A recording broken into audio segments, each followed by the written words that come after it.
नमस्कार दोस्तों, स्वागत है आप सभी का पाई क्लासेस यूट्यूब चैनल पे। दोस्तों, आज की इस वीडियो में केमिस्ट्री का 25 महत्वपूर्ण ऑब्जेक्टिव क्वेश्चन के बारे में डिस्कस करेंगे, जो पॉलिटेक्निक आईटीआई पैरामेडिकल प्रवेश परीक्षा के लिए काफ़ी ही महत्वपूर्ण है। यदि आप इस बार पॉलिटेक्निक आईटीआई या पैरामेडिकल प्रवेश परीक्षा की तैयारी कर रहे हैं तो इस वीडियो को शुरू से अंत तक देखिए और सारे प्रश्न को याद रखें। सारा प्रश्न आपका एग्जाम टाइप क्वेश्चन दिया गया है और इसमें आपका सारा क्वेश्चन जो है वन लाइनर है, यानी कि ऑप्शन वाला यह वीडियो नहीं है, ठीक है। तो आप इस वीडियो को शुरू से अंत तक जरूर देखें। अभी से लेके एग्जाम तक दोस्तों फिजिक्स और केमिस्ट्री में जितना भी आपका महत्वपूर्ण क्वेश्चन है वो सारे क्वेश्चन को हम इसी तरह से वीडियो बना के आप लोग के बीच प्रोवाइड कर देंगे। तो आप इस चैनल से जुड़ जाएं। यदि इस चैनल पर पहली बार आए हैं तो चैनल को भी सब्सक्राइब करके बेल आइकन को प्रेस कर दें। तो चलिए देखते हैं आज का पहला क्वेश्चन। देखिए, पहला क्वेश्चन है कि रेडियो सक्रियता का सर्वप्रथम पता किसने लगाया। तो रेडियो सक्रियता का सर्वप्रथम पता या सर्वप्रथम खोज कहेगा तो वो आपका हेनरी बेक्यूलर ने, ठीक है। तो सर्वप्रथम खोज किसने किया रेडियो सक्रियता का, तो हेनरी बेक्यूलर ने किया। तो आंसर में याद रखिएगा हेनरी बेक्यूलर। चलिए आगे बढ़िए। क्वेश्चन नंबर सेकेंड में देखिए कि किन्होंने सर्वप्रथम पता लगाया कि थोरियम के तत्व में भी रेडियो सक्रियता पाई जाती है। तो वो पता जो है मैडम क्यूरी और पीरे क्यूरी, ये दोनों ने पता लगाया कि थोरियम के तत्व में भी है जो रेडियो सक्रियता पाई जाती है, ठीक है। तो आंसर में याद रखिएगा मैडम क्यूरी और पीरे क्यूरी दोनों। चलिए आगे बढ़िए। क्वेश्चन नंबर 3 में देखिए पूछा गया है कि मैग्नीशियम में कैसी रेडियो सक्रियता पाई जाती है। क्वेश्चन अभी देखिए काफ़ी महत्वपूर्ण प्रश्न है। तो मैग्नीशियम में जो है वह कृत्रिम रेडियो सक्रियता पाई जाती है, ठीक है। तो आंसर में क्या याद रखिएगा कृत्रिम रेडियो सक्रियता। देखिए ये सब आपका सेट वगैरह में दिया हुआ रहेगा क्वेश्चन, तो आप इसे याद रखिएगा, एग्जाम में भी पूछता है इस तरह का क्वेश्चन। चलिए आगे बढ़िए। Question number 4, milk of magnesia का रासायनिक सूत्र क्या है। ये देखिए हम पहले भी करवा चुके हैं। तो मिल्क ऑफ मैग्नीशिया का रासायनिक सूत्र MgOH का होल2 होता है। इसका रासायनिक नाम होता है मैग्नीशियम हाइड्रा ऑक्साइड। तो रासायनिक सूत्र और रासायनिक नाम दोनों याद रखिएगा। चलिए आगे बढ़िए। क्वेश्चन नंबर 5, क्वेश्चन नंबर 5 है कि रेडियो सक्रियता की इकाई क्या है। तो रेडियो सक्रियता की इकाई होता है क्यूरी या रदरफोर्ड। आपका कोई बुक में देखिएगा तो सिर्फ क्यूरी रहेगा, ठीक है। तो यदि रदरफोर्ड रहता है तो वो भी आपका सही होगा। तो दोनों याद रखिएगा, क्यूरी या रदरफोर्ड दोनों। चलिए आगे बढ़िए। क्वेश्चन नंबर 6 में देखिए कह रहा कि सबसे अधिक रेडियो सक्रियता किसकी होती है। ये भी क्वेश्चन देखिए काफ़ी महत्वपूर्ण प्रश्न है। तो सबसे अधिक रेडियम का होता है। सबसे अधिक रेडियो सक्रियता जो है वो किसकी होती है, तो रेडियम की।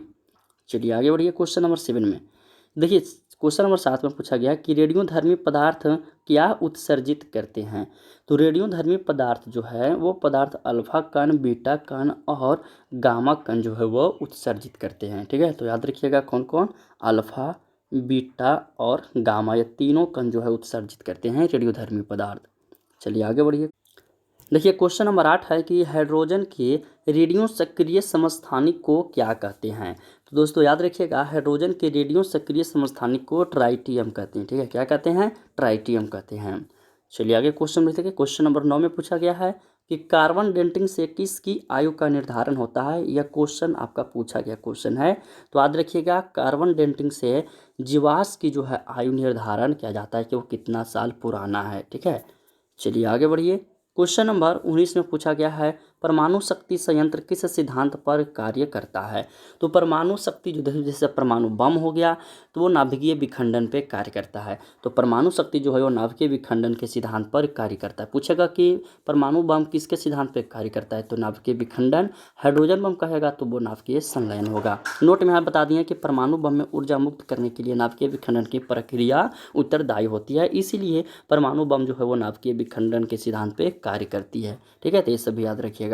चलिए आगे बढ़िए। क्वेश्चन नंबर 11 में देखिए पूछा गया कि एक रेडियोधर्मी तत्व के भारत में बड़े भंडार पाए जाते हैं, वो कौन सा रेडियोधर्मी तत्व है, तो वो थोरियम की। थोरियम की जो है वो भारत में सबसे बड़े भंडार पाए जाते हैं, जो एक रेडियोधर्मी तत्व है, ठीक है। इसका आंसर थोरियम की होगा। चलिए आगे बढ़िए। क्वेश्चन नंबर 12 में है कि किस विधि द्वारा द्रव्य को पृथक किया जाता है। किस विधि के द्वारा, तो आसवन विधि के द्वारा द्रव्य को पृथक किया जाता है, ठीक है। तो याद रखिएगा आसवन विधि द्वारा। आगे बढ़िए। क्वेश्चन नंबर 13 में है कि किस विधि द्वारा उन मिश्रित द्रव्य को अलग करते हैं जिनके क्वथनांकों में बहुत कम अंतर होता है। तो प्रभाजी आसवन द्वारा। देखिए मिश्रित द्रव्य यानी कि मिला हुआ जो लिक्विड है उसको हमको अलग करना है, और वो जो मिला हुआ लिक्विड है मिश्रित अति द्रव है उसका क्वथनांक जो है वो बहुत कम अंतर होते हैं, क्वथनांकों में जो बहुत कम अंतर होते हैं तो उसको अलग प्रभाजी आसवन विधि के द्वारा किया जाता है। ठीक है, चलिए आगे बढ़िए। क्वेश्चन नंबर 14 में देखिए पूछा गया कि किस विधि में नाइट्रोजन युक्त यौगिकों को सांद्र सल्फ्यूरिक अम्ल के साथ गर्म किया जाता है, तो वो आपका होगा कैल्डॉन विधि के द्वारा जो है नाइट्रोजन युक्त यौगिकों को सांद्र सल्फ्यूरिक अम्ल के साथ गर्म किया जाता है। ठीक है, तो याद रखिएगा कैल्डॉन विधि।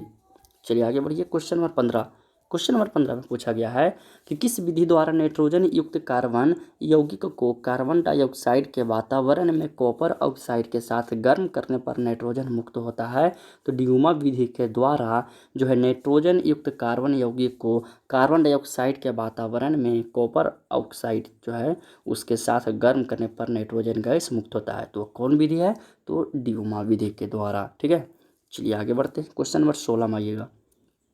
क्वेश्चन नंबर 16 है कार्बनिक पदार्थों का शुद्धिकरण किस विधि द्वारा किया जाता है, तो कार्बनिक पदार्थों का जो शुद्धिकरण है वो भाप आसवन विधि के द्वारा किया जाता है। ठीक है, याद रखिएगा भाप आसवन विधि के द्वारा कार्बन पदार्थ का शुद्धिकरण किया जाता है।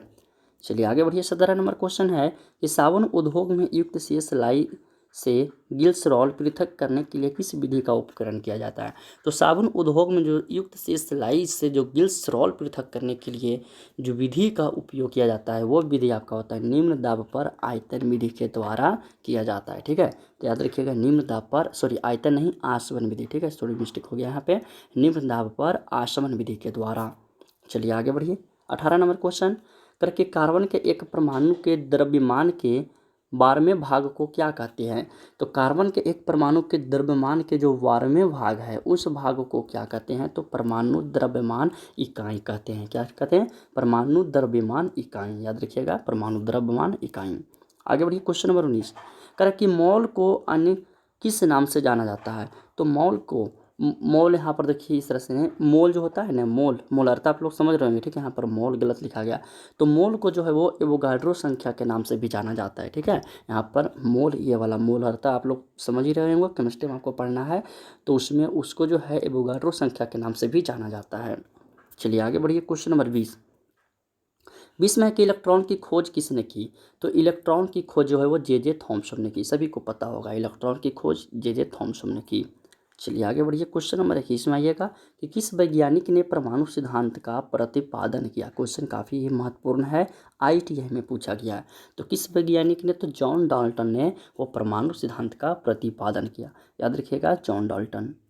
चलिए आगे बढ़िएगा। क्वेश्चन नंबर 22 परमाणु के नाभिक का आकार होता है, तो परमाणु के नाभिक का आकार होता है 10⁻⁻15 मीटर होता है। ठीक है, यह क्वेश्चन को याद रखिएगा, परमाणु के नाभिक का आकार कितना होता है, तो 10⁻⁻15 मीटर होता है। ठीक है, चलिए आगे बढ़िए। क्वेश्चन नंबर 23 में देखिए कि परमाणु नाभिक के कौन कौन से अवयव हैं, तो परमाणु नाभिक के कौन कौन से अवयव हैं, तो वो आपका प्रोटॉन और न्यूट्रॉन, ये दोनों है। ठीक है, कौन कौन है, प्रोटॉन एवं न्यूट्रॉन। चलिए आगे बढ़िए। क्वेश्चन नंबर 24 में देखिए पूछा गया है कि नाभिक के घनावेशित होने की खोज किसने की, तो नाभिक के घनावेशित यानी पॉजिटिव होने की खोज जो है वो रदरफोर्ड ने की। किसने की, रदरफोर्ड ने। चलिए अगला क्वेश्चन देखिए 25 नंबर क्वेश्चन परमाणु में कौन से मूल कण समान संख्या में स्थित रहते हैं, तो परमाणु में कौन सा मूल कण, तो इलेक्ट्रॉन व प्रोटॉन दोनों जो है वह समान संख्या में स्थित रहते हैं। परमाणु में कौन से कण, तो मूल इलेक्ट्रॉन एवं प्रोटॉन जो है यह समान संख्या में स्थित रहते हैं। तो दोस्तों इसी तरह आज का वीडियो समाप्त करते हैं। आपका केमिस्ट्री और फिजिक्स का इसी तरह का जो VVI क्वेश्चन होते हैं जो एग्जाम में पूछने लायक हैं उसको हम इसी तरह से वन लाइनर वीडियो बना के आप लोग के बीच प्रोवाइड करेंगे। जो मेरा नोट कॉपी है वो तो आप लोग के बीच प्रोवाइड नहीं कर सकते हैं, तो उसमें से जितना भी क्वेश्चन आपका एग्जाम के लिए है, एग्जाम की दृष्टिकोण से है, उसको हम सभी क्वेश्चन को इसी तरह से वन लाइनर का वीडियो बना के आप लोग के बीच प्रोवाइड करेंगे। तो आप वन लाइनर वीडियो जरूर देखें, उसमें सारा क्वेश्चन आपका महत्वपूर्ण प्रश्न दिया हुआ रहेगा। यदि वीडियो पसंद आया तो वीडियो को लाइक करें, अपने दोस्तों